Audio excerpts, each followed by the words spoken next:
दिन में तू ना हो वो दिन ही नहीं, जिस जीवन में तू ना वो जीवन नहीं। दूसरा इतिहास 12 अध्याय का पहला वचन। परंतु जब रेहब्याम का राज्य दृढ़ हो गया और वह अब स्थिर हो गया, तब उसने और उसके साथ सारे इस्राएलियों ने यहोवा की व्यवस्था को त्याग दिया। यहूदा देश में जब रेहब्याम ने राज्य किया, उसके चौथे साल में जब उसका राज्य दृढ़ हो गया और परमेश्वर को त्याग दिया, परमेश्वर की व्यवस्था को त्याग दिया और मूर्ति पूजा करने लगे।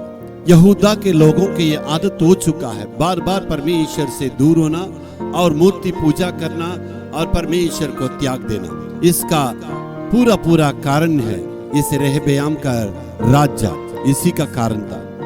इसके पहले इसके पिताजी सुलेमान को भी परमेश्वर ने बार बार चेतावनियां दी है, लेकिन उन्होंने बिल्कुल नहीं माना। वैसे ही उसका बेटा को भी प्रभु ने चेतावनी दी, लेकिन वो नहीं माना। देखिए, उसी के चलते उसको दंड देने के लिए मिस्र के राजा शीशक को वहां पर भेजा। उसने यहाँ पर आया और सुलेमान ने जो कुछ यरूशलेम में बना कर रखा, सारे सोना को उठा के ले गया और रेहब्याम उसका गुलाम हो गया। और पिताजी के द्वारा जो भी कमाया गया सारा धन दौलत को रेहब्याम खोया है, अभी मिस्र का गुलाम हो गया। परमेश्वर क्यों बार बार इसको किया, अनुमति दिया? परमेश्वर चेतावनी देके उनको सुधारना चाहता था।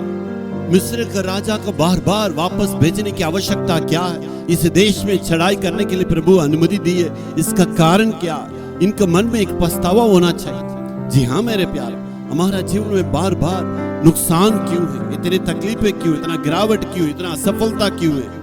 परमेश्वर कुछ हमारे पास कुछ कहने के लिए चाहते हैं, कुछ चेतावनी देना चाहते हैं, हमारा जीवन को सुधारना चाहते हैं। फिर से जो कुछ हमने खोया उस अर्पणता में वापस आने के लिए प्रभु चाहते हैं। इसलिए इतना बार बार नुकसान आ रही है। इस यरेब्याम के जीवन में देखिए, इतना तकलीफ है, इतना दुख है और गुलामी पर में वापस आ गया। परमेश्वर वापस बार बार उसको चेतावनी देकर कहना चाहता है, वापस मेरे पास आओ, वापस मेरे पास आओ। यदि आने से मैं तुमसे फिर से ला सकता हूँ, फिर से उस जगह में करा सकता हूँ। जी हाँ मेरे प्यारों, परमेश्वर के पास यदि पूरे दिल से अर्पण करने के द्वारा फिर से हमारा जिंदगी को प्रभु सुधार के आशीष दे के हमें आगे बढ़ा सकता है। Hallelujah, hallelujah.